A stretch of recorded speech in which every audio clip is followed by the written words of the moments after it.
interested in understanding human health, why people get sick, how they can be better. And that's what led me to pursue first a career in genetics. And I came from India to get my degree, my PhD in genetics. And I did that from Penn State.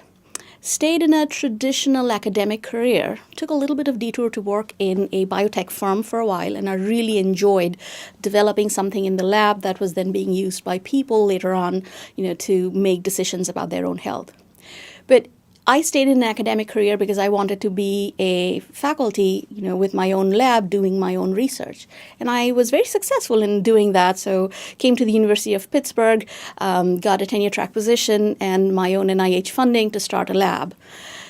While I was doing that, I realized that my experience with working in the biotech firm really drove me, and I felt that I would be more happy doing things which had a more commercial focus rather than simply being focused on academia and doing very academic work. So in looking around what my options were, I realized that a business degree would be helpful because I really enjoyed working on the strategy and operations aspect of running my own lab. And that's what brought me to Tepper.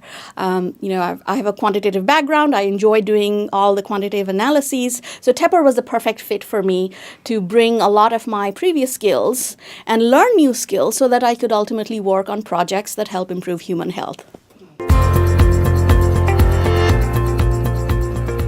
The COC has been fantastic. They have really helped me understand where I wanted to focus my efforts on.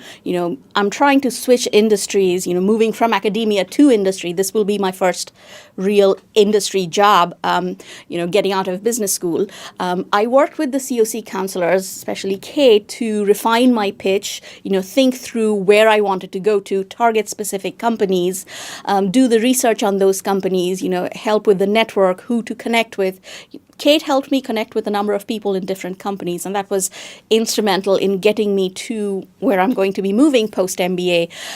She also encouraged me to go on the healthcare track, and that was fantastic because I was able to take a week off from my work at the University of Pittsburgh and go and see these different companies with the healthcare club, which was an eye-opening experience, having all these Fortune 500 companies open their doors to me.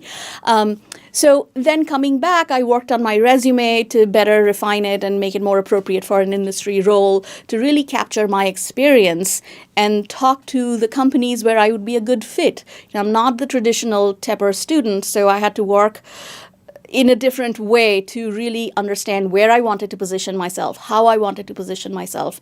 So in a number of different ways, Kate was my rock throughout the entire recruitment cycle, because the recruitment is never one way. It's cyclical. Some days are high, some days are low. And, she encouraged me through the low periods and really cheered me on when I was doing well, and led me to receiving multiple offers during my internship as well as during full-time recruitment. So I would say without the COC's help, a lot of what I've learned and been able to accomplish wouldn't have been possible.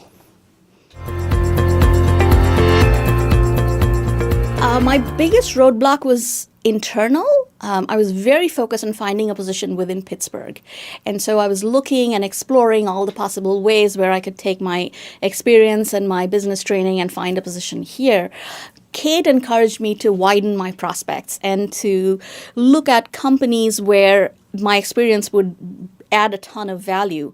And, through several conversations with her, that was the one thing I was able to achieve. Once I expanded my horizons, not just Pittsburgh, but broader area within the U.S., I found positions that I thought would be excellent matches, and I had the companies reaching out to me too as a valuable candidate. So that was the biggest roadblock, is overcoming my own inhibition about a geographic restriction.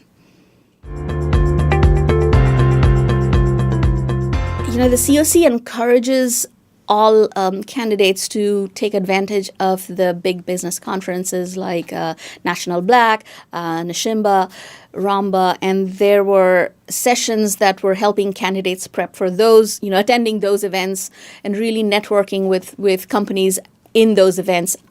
Because I was so focused on Pittsburgh, I did not look at those. And if I were to do it again, I would definitely attend those sessions, go to those networking events. I realized that I needed to work extra hard because I came from a very non-traditional background.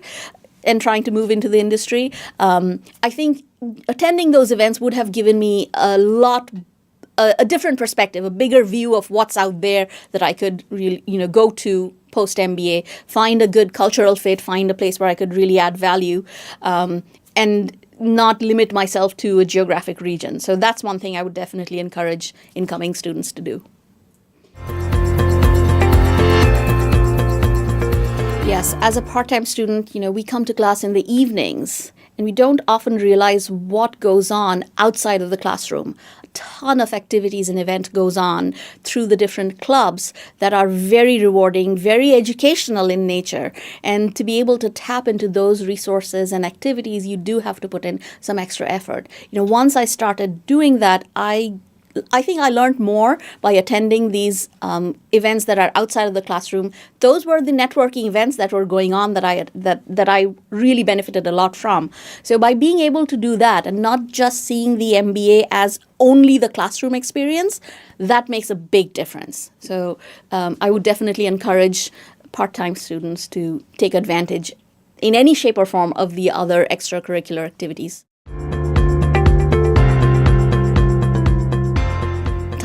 Time away from family. That was the biggest sacrifice. Coming to school on Saturdays, going on the healthcare trek for a whole week was the hardest thing I did. I had to leave my family, my 8-year-old son, and just take off for a week. But those were good learning experiences because in the business world, I expect, to reach my potential, to go where I want to go, I need to be able to make those sacrifices. And in the end, once I did it, once I went through those processes and motions, they didn't feel that difficult. So it was really all in my mind in just taking that first step. That was the hardest. But once you dip your foot in the water, it's easy. You can swim and you do it. And getting to the other side just feels awesome.